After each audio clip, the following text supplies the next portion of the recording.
It was an email from Garrett Oliver late one night, around about January last year, and he said he'd heard a rumour that they were laying the Union to rest, and said, would you be interested in acquiring a set so that it didn't disappear from brewing history? So we were like, yeah, absolutely, yeah, I'd love to do it. And there it started. So Rob and I went down there to meet them, had a look at the, I mean, you know, they were still in its full glory of the big sets, which were incredible.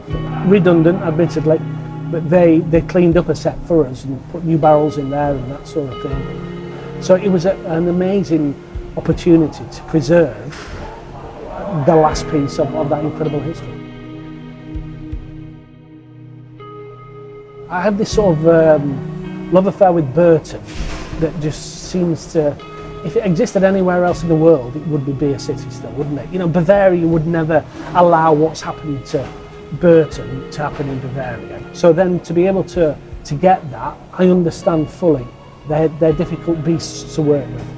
You know, they have been superseded in time by stainless steel and modern technologies.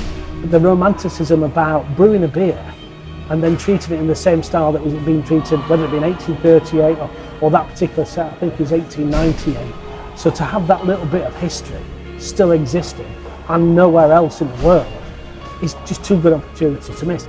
I think stories sell beer, and I think the rich history of beer styles in the UK are always associated really with a great story in the past of how it evolved and came about.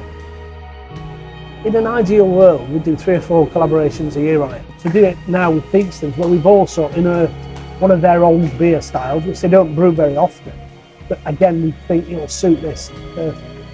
So that's really exciting for us. To be able to do the strong dark mild, Garrett was so excited by that.